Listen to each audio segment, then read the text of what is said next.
بسم الله الرحمن الرحيم الحمد لله رب العالمين والصلاة والسلام على سيدنا ونبينا وآله الطيبين الطاهرين لعنة الله على أعدائهم أجمعين من الآن إلى قيام يوم الدين. Brothers and sisters, Assalamu alaikum and a very good afternoon to you all.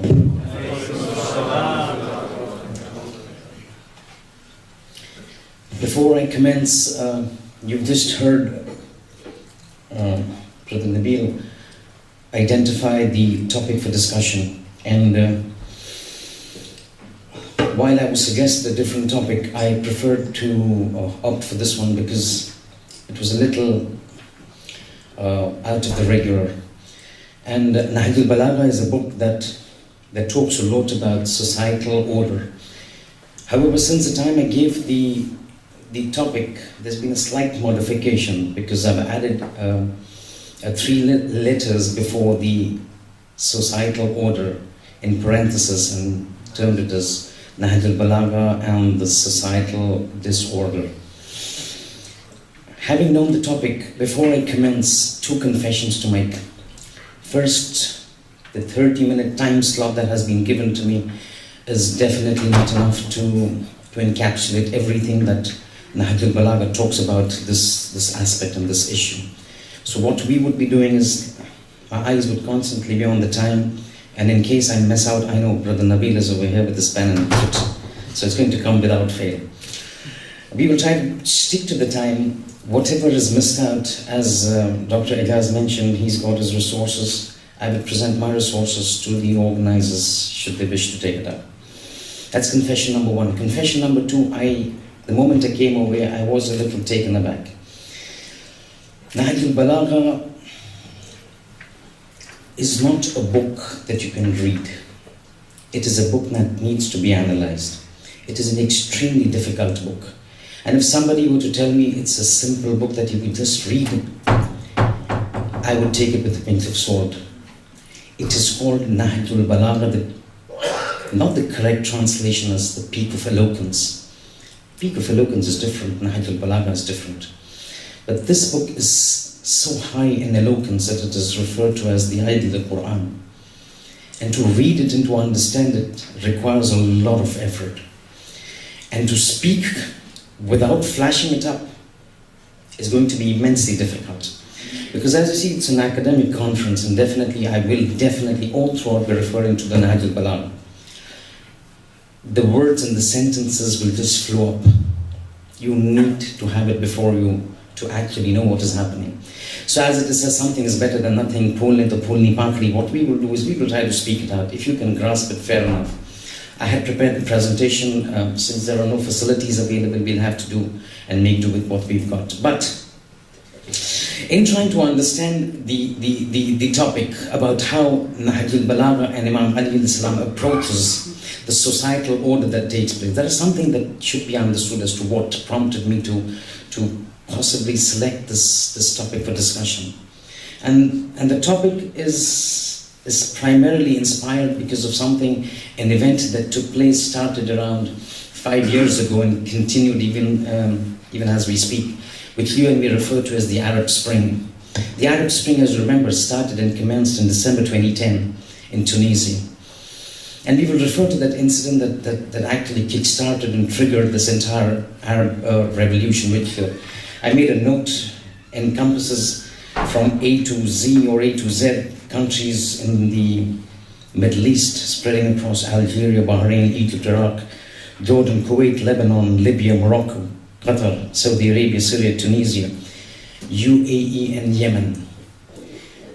All of a sudden, a turmoil takes place in these countries, and the entire society just blows up. And we need to realize what are those things that trigger these things. What happens in these societies that come to such a state that one little spark encompasses 13 to 14 nations, 13 to 14 societies. And this is where we need to go back and understand what are the reasons. Do we have something? And the best book after the Quran probably would have to be Nahjul Balagha. But while I'm here, and we will be referring to a lot of things, Sallu ala Muhammadin wa ala Muhammad.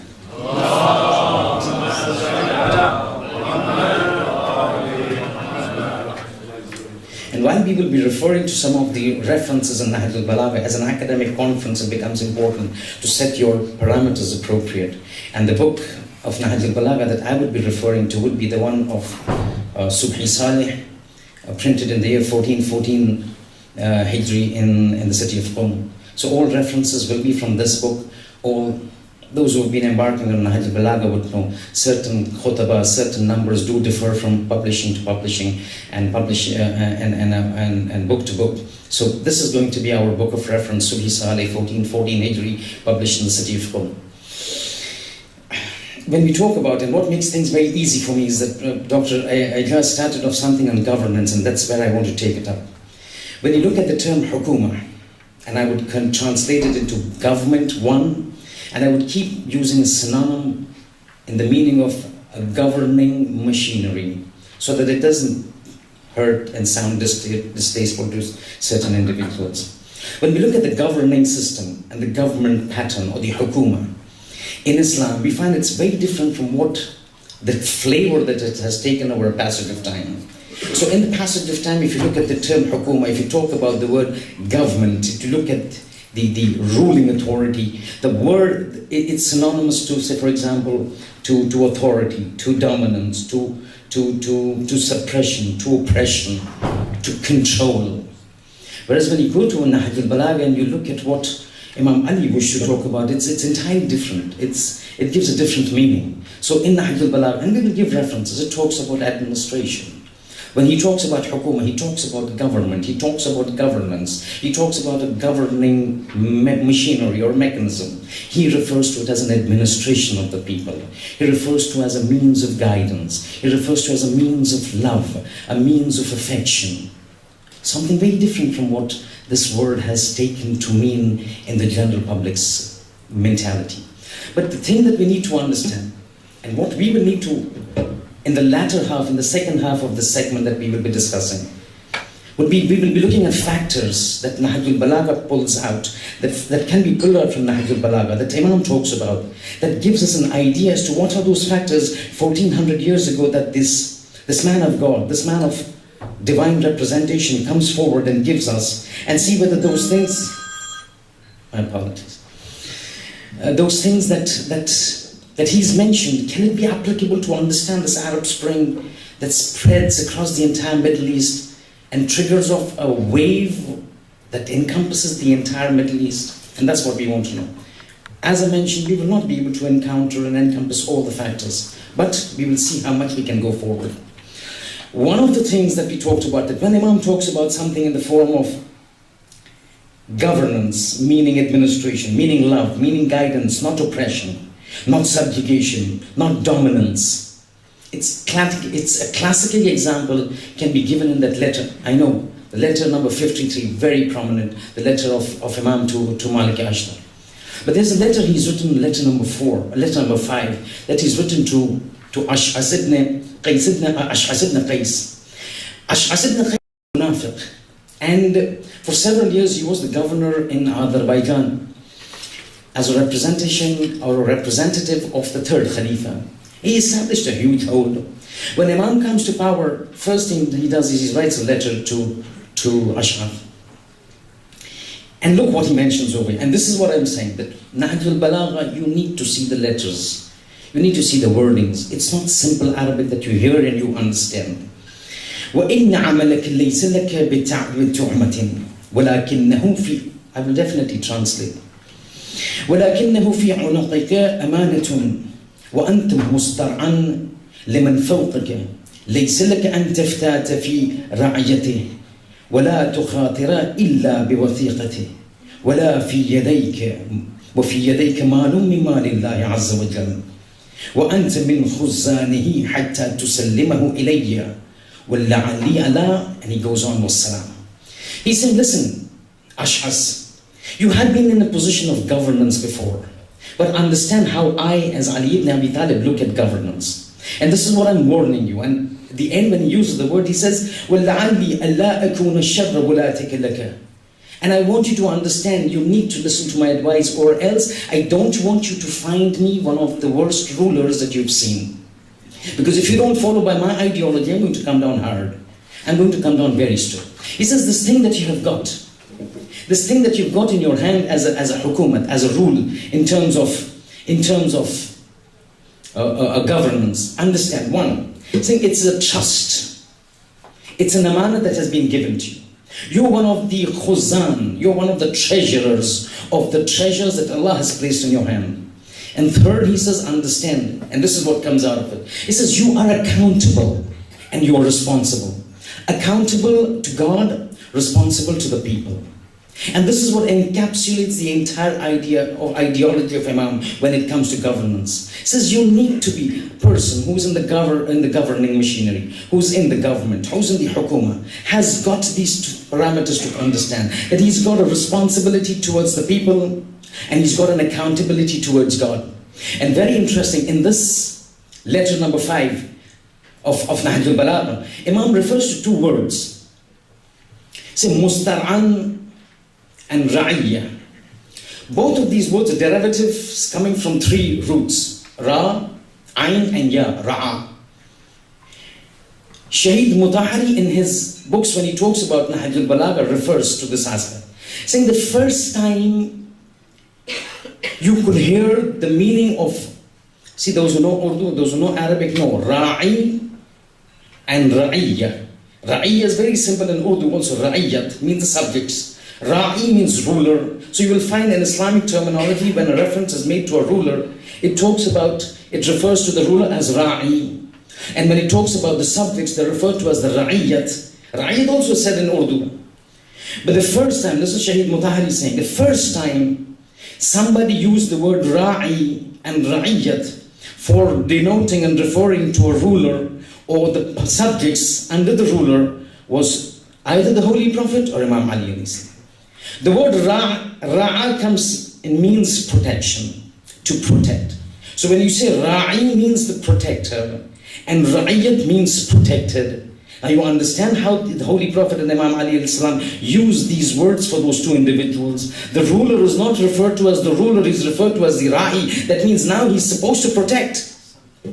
And Ra'iyyat means those who are protected. That means those subjects under the Ra'iyyat of the Ra'i are referred to as the Ra'iyyat means the protected ones. That means from the very beginning they're giving this sentence, this ideology, this perception that you being the ruler does not mean oppression, it means protection. And these individuals under your control are Ra'iyyat means to be protected. Ajab this is. These individuals and at the helm of the social affairs are coming up with this ideology. But when you move forward, you come across an amazing, because when we're talking about the concept of governance in the idea of Imam Ali alayhi salam, and then we see what were those factors in the eyes of Ali and Nahjul Balagha that break down this entire social order to lead into a social disorder. In Ghurarul Hikam, references are there. Those who would want can come and take it from him. In Ghurarul Hikam, he says, Inna Sultan la Aminullah fil Arda.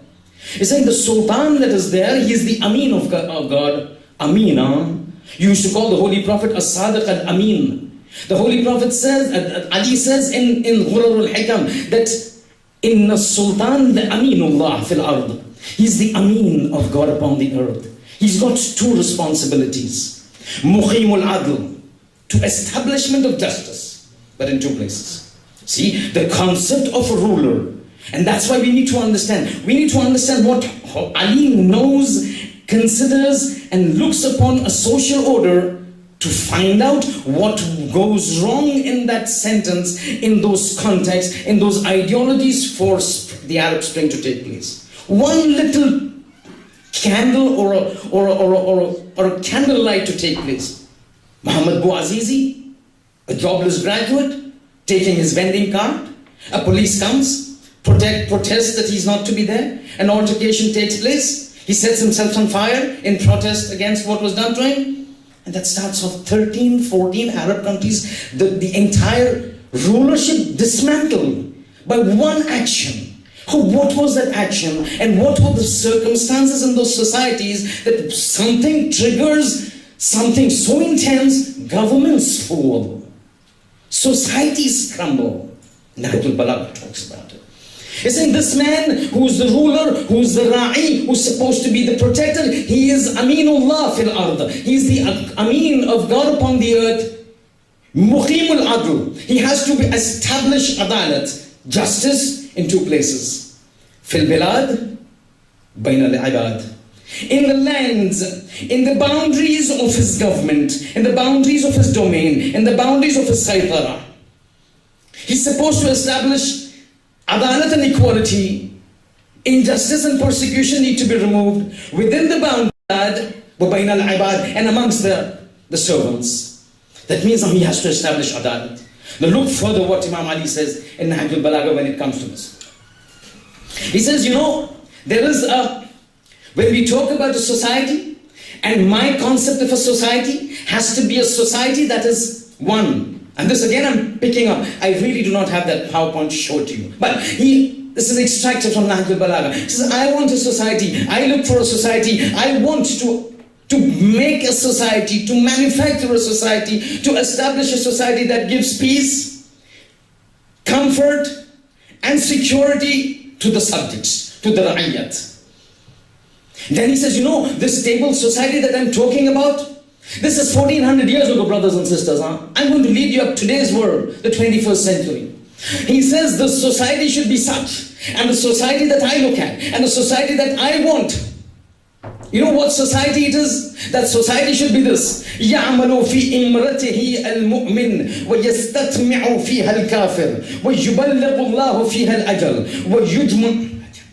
Every time I read this, and I feel this is not the 14th century, this is the 21st century. He says, the society that I'm looking for to establish, it is a society in which the words, look at the words and see if you can paraphrase the words, expand it, because that's what Quran can do. And that is what Nahjul Balagha needs to do. You can't pick up the words and put it 14th century ago and say it means that. It needs to be expanded if Nahjul Balagha needs to be understood in the context of the 21st century. He says, the society that I'm talking about is one.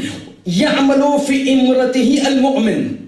That a mu'min in that society is living and doing a normal life that he's leading without any concerns in terms of ease, in terms of comfort, in terms of security. And then he says, وَيَسْتَطْمِعُ فِيهَا الْكَافِرِ. Don't get stuck up by these words, mu'min and kafir. You want me to put it in today's terms?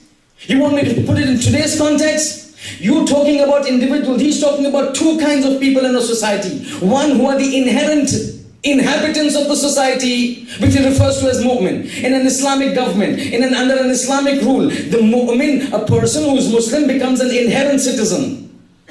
Just like here, the great people holding the passport becomes inherent citizens. Then he says, the society is not such that it is only the citizens who benefit. Even the kafir has a good stay. He benefits from the goodness of that society. In those terms it was kafir. And these times who? We're talking about the migrants. Those migrants who come into the country. Those migrants, whether it is in the US, whether it is in the UK, whether it is in Europe. These are not the first class citizens in the manner that they hold the passports. This can be considered to be kafir, what Imam Ali says. He's saying, I want a society that is built up in which the inherent citizens enjoy life and those who are not inherent citizens enjoy life. It needs to be expanded in today's term. The migrants are coming. Efforts are being made. This, in the eyes of Imam Ali, can be termed as a kafir. Expanded. Individuals who do not adhere to the Islamic faith in those societies, individuals who do not adhere to the passport of Great Britain or Europe, become kafir. Means what? Means the migrants. And then he says, this is just one example. How I would want my society to be? How it should be? Listen, and tell me, is this not what every country wants within its borders? He says the society should be يجمع به الفي ويقاتل به العدو وتعمل به السبل ويؤخذ به للضعيف من القوي حتى يستريح البر ويستراح به منه فاجر. This is khutbah number 40. He says an ideal society should be such. An inherent citizen should have enjoyment. A migrant should have an enjoyment. A Muslim should have an enjoyment and live a comfortable life. A kafir in that society, or a person who does not adhere to the Islamic faith, has an enjoyment in the society. And how is it achieved? وَيُجْمَعُ بِهِ الْفَيْء. It is a society which collects taxes. This is Nahjul Balagha, not my words.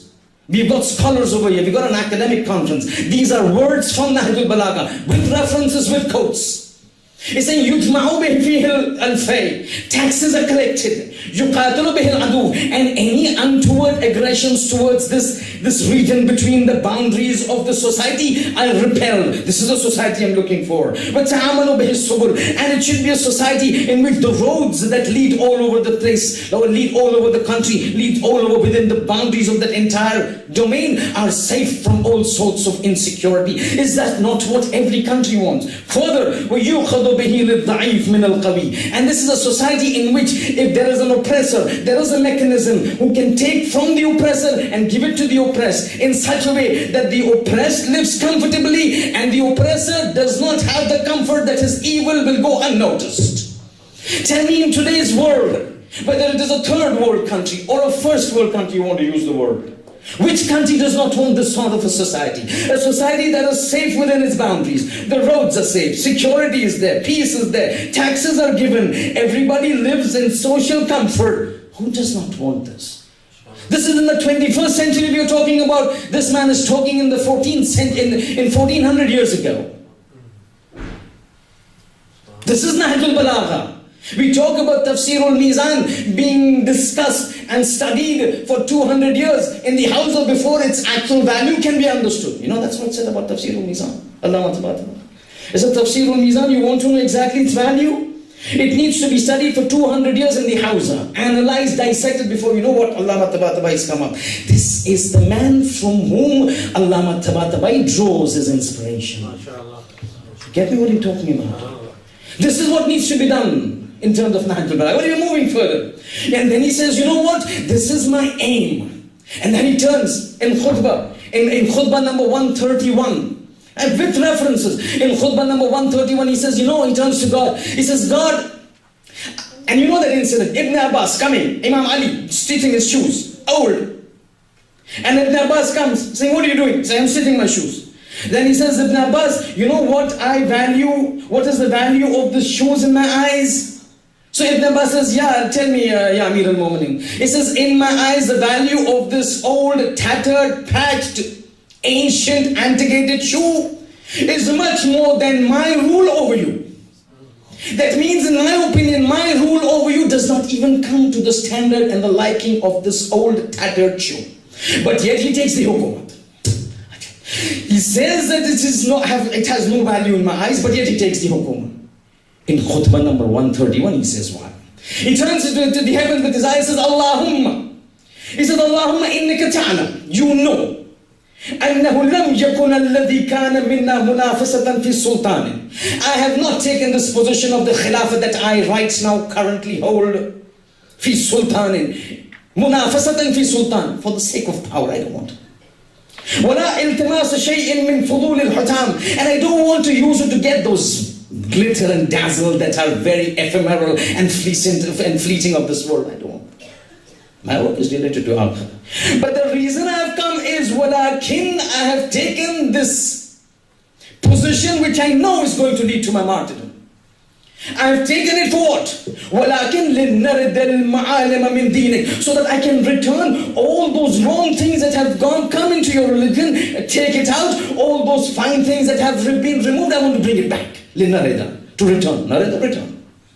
لِنَّرِدَ الْمَعَالِمَ مِنْ دِينِكَ وَتُظْهِرَ الْإِصْلَاحِ فِي بِلَادِكَ. And under Islam, I know there is progress to be made. This is Ali saying. Under Islam, there is progress to be made. I know it is not being doing. I want to show the world that the society that you have ordained has progress. I want to show that progress to the people. The progress is not seen now. And then he says, فَيَأْمَنُ الْمَظْلُومُونَ من عبادك وتقام المعتلة من حدودك. And all those things that have been forgotten about your religion, I want to bring it back so that I can get that society which gives ease and comfort and peace to the people, in which the roads and people and in the area within the boundaries are safe. Taxes are collected properly. People, whether they are inherent citizens or migrants, whether they are Muslims or those who do not adhere to the Islamic faith, all live comfortably. This is the society Ali wanted. It's a different issue. He didn't get it. But there's a promise of God in the Quran. Somebody will come and establish that hukumah. We have to wait for it. Right now we're analyzing what we're doing. But over here, Having understood this, and with 17 minutes of my time gone and 13 minutes remaining, with an additional 1 minute probably out of the lutf and fadl of Brother Nabil, we carry on with the second part. Sallu ala Muhammadin wa ala Muhammad. This was just to butter him up. Oh, 22 minutes. Okay. Now there's certain factors that Imam Ali looks as to what brings about the downfall. And he talks about it. There are approximately 10 to 11 factors. You go through the Nahjul Balagha, the Khutubat, the Rasa'il, the Kalimatul Qisar. Approximately 11 to 12. We don't have time. With 22 minutes gone, probably one if you finish. But the fact is, this is just a taster, a trial, a trailer movies to go into Nahjul Balagha. Dr. Ayaz invited people to come to Nahjul Balagha. Looking at the society, he comes up with certain factors. He said there are certain factors which will bring the downfall, which will break society, which will cause it to collapse. And in several sections of his Nahjul Balagha, you find this. See, one thing that he talks about is, Islam talks very intensely about unity. And one thing he says, breaks down societies, makes it crumble, makes hukumat go down, makes to change the government, is disunity and discord. Quran has, from the very beginning, been very sensitive to it. وَاعْتَصِمُوا بِحَبْلِ اللَّهِ جَمِيعًا وَلَا تَفَرَّقُوا. Hold fast to the rope of Allah, do not scatter. This is a positive end. At times he says, وَلَا تَكُونُوا كَالَّذِينَ تَفَرَّقُوا وَاخْتَلَفُوا. Do not be like those who scattered, who disunited. تَفَرَّقُوا وَاخْتَلَفُوا. They separated, they segregated, and وَاخْتَلَفُوا. And they did ikhtilaf. And he says, if you do that, لَهُمْ عَذَابٌ عَظِيمٌ. So negative shout. But one thing he says, Quran, he's saying, one of the things that can cause success for you in society is exactly this unity. And he turns, he says, يَا أَيُّهَا الَّذِينَ آمَنُوا اصْبِرُوا وَالصَّابِرُوا وَالرَّابِطُوا وَاتَّقُوا اللَّهَ. In the Quran, if you see sentences or recommendations by God for success, you'll find one of those things that cause success, taqwa. This is one verse, as he says, in addition to taqwa, in a social dimension, if you want success, there's one more thing. Taqwa alone in society, not individually. We're talking about society, don't get me wrong. In a social setup, just taqwa to give you success could be a guarantee of success. One more thing. What? Unity. This is what this word says. Isbiru, do sabr. That is yours, individual. Wasabiru, tell each other to do sabr. Then what he says is, Warabitu, unite. Don't segregate. Once you unite, wattaqullah. Once you become, this is la'allakum tuflihun. It is then you will get success. So when it comes to unity and non-separation and non-segregation, Islam from the very beginning, very hard, very intense, comes down hard. Don't separate. You separate now, adabun adim.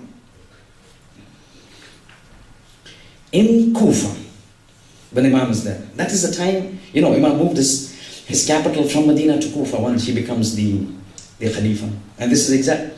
So we were discussing sometimes in one of the tafsir lectures. And this Kufa has a very important position, not even from the times of Imam Ali, but even when Imam Zamana comes. Read what Riwayat, it says that when Imam comes, he will put his capital in Kufa. Kufa has a very extremely important position in history. And the Riwayat, they talk about how Kufa will develop. And we talk about central London being expensive. Yeah, we have that in the Riwayat. We have the Riwayat. Shibran bil dhahab. Every span in terms of gold. That's how it is. So, but that is central London now. That will be Kufa when Imam comes, inshallah. But this concept, when he's in Kufa, and people are turning away from him. Now this is during the fag end. He's telling people, fight. They says, no, we don't want to fight. Then he tells them, you know what has happened? وَعْلَمُوا, understand, إِنَّكُمْ سِرْتُمْ بَعْدَ الْهِجْرَةِ أَعْرَابًا وَبَعْدَ الْمُوَالَاةِ أَحْزَابًا. There was a time when you were Bedouin Arabs and the Holy Prophet came and joined you together. Made you Arabs. Made you together. You did Hijrah. The Holy Prophet did Ukhuwa. First thing, Muhajir Ansar, get together, brother. Ukhuwat. Unity. وَاعْتَصِمُوا بِحَبْلِ اللَّهِ جَمِيعًا وَلَا تَفَرَّقُوا. وَلَا تَفَرَّقُوا. Every time do not separate. First thing the Prophet did when he comes from Hijrat to Medina. One Muhajir, one Ansar. One from Makkah, one from Medina. Brother. Unity needs to be established. He's saying he came, he established, now you all separated. بَعَدَ الْحِجْرَةِ أَعْرَابًا. You become Bedouins. And بَعَدَ الْمُوَالَاةِ أَحْزَابًا. He wanted to bring you together. Now you all segregated. People in Medina separate, people in Makkah separate, you in Kufa separate, you don't want to meet people in Basra. Sham is an entirely different world under Muawiyah. Always say Sham was a superpower. Muawiyah was a superpower there in Sham. Could do anything. If you pray Jummah on Wednesday, that means you can do anything. That's what it was. Now he's saying, this is what is this. But he says, then he compares, and he's trying to show the people, look how disunited you are. And he mentions in Nahjul Balagha, one of the reasons that my hukumat is gone, this is the time when nothing is remaining. You refer to history. This is the time when nothing remains with Ali except Kufa. Every city has gone from Kufa, from his hands. Why? Because nobody to support. Nobody to help him out. Nobody to support him. So cities started getting out of his hand. At that time now he's comparing, he's standing before his people. He's expressing his ajz to the people, his helplessness to the people. You know, you require support now. Even if you're on the right, somebody asked Imam Ali, why didn't you stand up when your haq was taken? He said, I didn't have supporters. People turned, there was nobody with me. How can you stand up? Suicide? No. You stand up if there is a return that you can get, tangible return. You just don't want to go up into battle and get killed and finished. That's what Hussein did when he left from Makkah. Getting killed without any reason, without any purpose is useless, irrelevant. That's not a bravado. He's saying, wa ajaba. This is khutbah number 27. Faya ajaban ajaba. You see, I had mentioned, certain times the Ma'sumin use certain sentences. 1 minute he's writing. So I got 1 minute. Sometimes Ma'sumin use amazing sentences. Ajaba is one sentence. When you hear ajaba means it's something, like you said, qayamat agi, something of that sort. He says, wa faya ajaban ajaba. Wallahi yumitul qalb. Wa yajlubul ham. He's saying the heart is killed. Yumitul qalb. The heart gets killed. وَيَجْلُبُ الْحَمْدِ. Anxiety overcomes my entire existence. At what?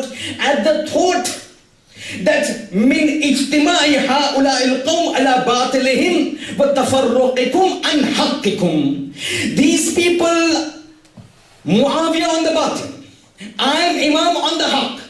They are so engrossed in uniting with a batil, and you are so engrossed in scattering away from haq. How do I fight? Saying, because of you, look at them.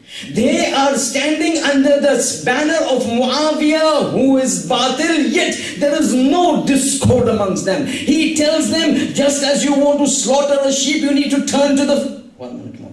So you want to slaughter a sheep, you need to turn towards the Qibla. Invoke the name of God. Be a Muslim. Use that iron instrument, and then you cut the sheep if you want to do that. Similarly, you want to do it, you have to do it for a guard. Guard vegetable. So you want to eat a vegetable, just as you slaughter an animal, the same way you have to slaughter this vegetable. Amr Asad, but people will not accept. Muawiyah says, yes, they will accept. I know it. And they did accept. This is history we're talking about. And that's the control. Imam says, that man leads Jummah on Friday, on Wednesday, you agree. He's got people who make mistakes and prayers in a state of intoxication, you accept. He says, come under me. You join rank and file to come under him. I am Imam Haq. I'm telling you what the Akhirat holds. I'm telling you what the future holds. But you don't want to join to me. This is one of the reasons that society is fallen. And you see what happens. When there is discord within societies break down. Unfortunately, I have not been able to convey everything that would probably do justice to it. But anyway, whatever justice you would want to do with Nahjul Balagha in half an hour cannot be done. I hope this probably proves food for thought for individuals to probably go and look up this issue. If people require any bibliography or any assistance, I'm there with you. ربنا تقبل منا إنك أنت السميع العليم غفر الله لنا ولكم والحمد لله رب العالمين.